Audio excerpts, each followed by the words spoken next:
এই যে ফর্মটা ফিল আপ করছে এই ব্যক্তির নিজস্ব নাম নেই, এর বাবার নাম আছে। বাবার নাম দিয়ে একজন পুরুষের বা ছেলেদের কিভাবে ফর্ম ফিল আপ করতে হয় সেই বিষয়টা আগে দেখাচ্ছি। তো আমি এই মুহূর্তে ফর্মটা ফিল আপ করছি, ভালো করে শুনুন। এর নাম নেই, এর বাবার আছে। 3-4 রকমের আজ যে ফর্মটা আছে সেই ধরনের 3-4 রকমের ফর্মটা ফিল আপ হয়। কারোর নাম নিজের থাকে, কারো বাবার থাকে, এবং কারোর বাবা মা দুজনে না থাকলে, আত্মীয় থাকলে, এই বিভিন্ন ধরনের ফর্ম ফিল আপ করতে হবে। তার মধ্যে আজকে প্রথম পার্টের যে ইনার নিজের নাম নাই কিন্তু ইনার বাবার আছে, সেই হিসাবে থাকলে কিভাবে ফর্মটা ফিল আপ করতে হয় সেটা আমি দেখাচ্ছি।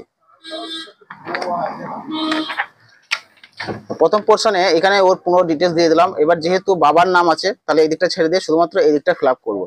তো আমি এটা ফিল আপ করে নিচ্ছি, ফিল আপ করবার বাকিটা দেখাচ্ছি।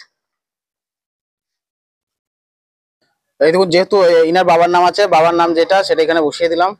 বাবার নাম আমি ভোটার লিস্ট থেকে পেলাম এখানে। এখানে বাবার নামের পাশে যে সম্পর্ক পিতা যদু শেখের নাম বসালাম, এবং তাদের রিলেটিভ যেটা সেটা দেওয়া হয়েছে। এখানে বিধানসভা ক্ষেত্রের নাম হচ্ছে কেতুগ্রাম, কোথায় পেলাম এখানে দিয়ে আছে উপরে 282 কেতুগ্রাম।